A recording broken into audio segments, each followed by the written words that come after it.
ನಮಸ್ಕಾರ ಎಲ್ಲರಿಗೂ. ನೋಡಿ ಕಾಳಿ ಹೆಂಗೈತೆ ಸೈಜು. ಇದ್ರ ಮೇಲೆ ಟೆಸ್ಟ್ ಮಾಡೋಣ, ಸ್ಟ್ರೆಂತ್ ಟೆಸ್ಟ್. ನಮ್ದೆಲ್ಲ ಸ್ಟ್ರೈಟ್ ಫಾರ್ವರ್ಡು. ಗಾಡಿ ಹರಿಸ್ತೀನಿ ನೋಡಿ ಈಗ. ಹರ್ಸೋ ನೋಡೋಣ. ಸಪೋರ್ಟ್ ಇಲ್ಲದೆ ಈ ಗಾಡಿ ಹರ್ಸೋದು ಭಾರಿ ಟಾಸ್ಕ್ ಆಗ್ಬಿಟ್ಟಿತ್ತು. ತುಂಬಾ ಅಟೆಂಪ್ಟ್ ತಗೊಂಡ್ವಿ. ವೀಡಿಯೋ ಲೆಂತ್ ಆಗುತ್ತೆ ಅಂತ ಡೈರೆಕ್ಟ್ ಇಲ್ಲಿಗೆ ಬಂದು ನಿಲ್ಲಿಸಿದ್ದೀನಿ.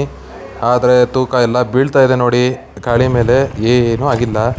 ನೆಕ್ಸ್ಟು ಬ್ಯಾಕ್ ವೀಲ್ ಹತ್ಸವ ಅಂತ ಈಗ ಅಟೆಂಪ್ಟ್ ಶುರು.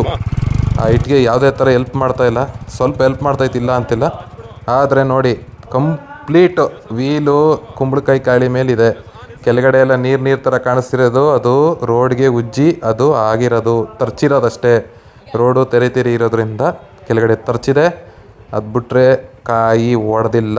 ಸಿಕ್ಕಾಬಿಟ್ಟೆ ಗಟ್ಟಿ ಬರುತ್ತೆ ಪ್ರಿಯ ರೈತ ಬಾಂಧವರೇ. ಗಾಡಿ ಟಾಪ್ ಕ್ಲಾಸ್ ಪ್ರಾಡಕ್ಟು. ನೀವು ಬೆಳೆದಿಲ್ಲ ಅಂತಂದರೆ ಮಿಸ್ ಮಾಡ್ಕೋತಾ ಇದ್ದೀರಾ. ನೋಡಿ ಬರೀ ಮೇಲೆ ಸ್ಕ್ರ್ಯಾಚ್ ಆಗಿದ್ದಾವೆ. ಸ್ಟ್ಯಾಂಡ್ ಆಳು ಮೂಳು ಇದೆಯಲ್ಲ, ಅದು ಸ್ಕ್ರ್ಯಾಚ್ ಆಗಿರೋದಷ್ಟೇ. ಅದು ಬಿಟ್ಟರೆ ಕಾಯಿ ಒಡೆದಿಲ್ಲ. ದೂರ ಸಾಗಾಣಿಕೆ ಆರಾಮಾಗಿ ಮಾಡ್ಬೋದು. ಟಾಪ್ ಕ್ಲಾಸ್ ಕ್ವಾಲಿಟಿ ಇದೆ ನಮ್ಮ ಗಾಡಿ.